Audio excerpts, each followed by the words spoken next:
नमस्कार किसान भाइयों, जेडी न्यूज़ यूट्यूब चैनल में आपका स्वागत है। जन्माष्टमी के बाद प्याज के बढ़ेंगे भाव। जन्माष्टमी से पहले प्याज के भाव में आई ज़बरदस्त तेज़ी। जी हाँ किसान भाइयों, आपको बता दें कि जन्माष्टमी से पहले प्याज के भाव में अच्छी तेज़ी देखने को मिल रही है, जिससे किसानों के चेहरे पर थोड़ी खुशी की लहर है। वर्तमान में प्याज के औसत भाव की बात करें तो लगभग 2500 रुपये प्रति क्विंटल के आसपास देश भर में बने हुए हैं, जबकि न्यूनतम भाव देश भर में लगभग 20 रुपये के आसपास प्रति किलो के हिसाब से बने हुए हैं। किसान भाइयों, पिछले साल इसी वक्त प्याज का औसत मूल्य 31 रुपये प्रति किलोग्राम था, जो अब औसत मूल्य लगभग 46 रुपये प्रति किलोग्राम तक पहुँच गया। यानी पिछले साल के मुकाबले प्याज के भाव में अच्छी तेज़ी देखने को मिली है। दिल्ली जैसे बड़े शहरों में प्याज के औसत भाव 50 रुपये प्रति किलो को भी पार कर गए हैं, जो पिछले महीने के मुकाबले लगभग 30% वृद्धि को दर्शाता है। किसान भाइयों, लासलगांव की कृषि उत्पादक बाजार समिति में प्याज के थोक मूल्य पिछले 3 हफ्तों में लगभग 40% तक बढ़े हैं। जी हाँ किसान भाइयों, लासलगांव मंडी में प्याज के औसत भाव बढ़कर लगभग 3800 रुपये प्रति क्विंटल हो गए हैं, जो पिछले 8 महीनों का उच्चतम स्तर है। किसान भाइयों, इसके अलावा नासिक मंडी की बात करें तो खुदरा बाजारों में प्याज के भाव 60 रुपये प्रति किलोग्राम तक पहुंच गए हैं। एचएपी के उपाध्यक्ष विकास सिंह के अनुसार प्याज की आवक में ज़बरदस्त कमी आई है।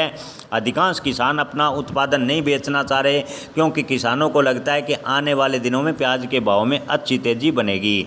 कर्नाटक और आंध्र प्रदेश से आने वाले ताज़े खरीफ प्याज की आवक अगस्त के मध्य में होती है, लेकिन बारिश के कारण 1 महीने से 1.5 महीने की देरी होने की संभावना है। यानी अक्टूबर तक लगातार बारिश की भविष्यवाणी की गई है और खरीफ फसल के नुकसान की आशंका है।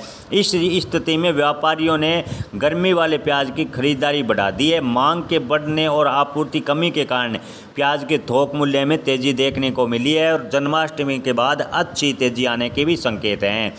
आपको बता दें कि भारत में प्याज की खुदरा कीमतें ऊंची बनी हुई है और इसके पीछे कई कारण हैं। सबसे महत्वपूर्ण कारण है रबी प्याज का उत्पादन इस बार कम होना। रबी प्याज की फसल दिसंबर जनवरी में बोई जाती है और मार्च में काटी जाती है, और यह आमतौर पर देश की कुल प्याज की खपत का 72 से 75% होती है। इस रबी प्याज में केवल 7.56 लाख हेक्टेयर भूमि पर फसल बोई गई, तो पिछले साल के मुकाबले लगभग 40% तक कम थी। इससे प्याज का उत्पादन कम निकला और प्याज की अच्छी डिमांड के चलते भाव में तेज़ी बनी।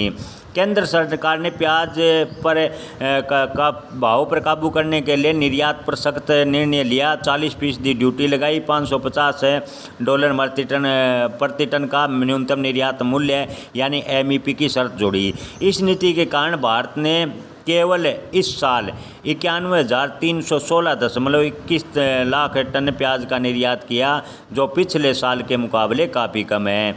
किसान भाइयों, इस बार सरकार ने प्याज के भाव कंट्रोल करने के लिए अपने पास रिजर्व भी रखा है। अफगानिस्तान से भी प्याज आयात किया जा रहा है। भूटान से भी सीमित मात्रा में प्याज के आने की खबर है।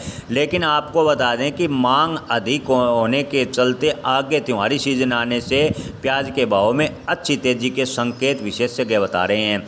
अगर आपका प्याज नमी की वजह से ख़राब नहीं हो रहा, प्याज अच्छी क्वालिटी का है, तो आने वाले दिनों में अच्छे भाव मिल सकते हैं। धन्यवाद।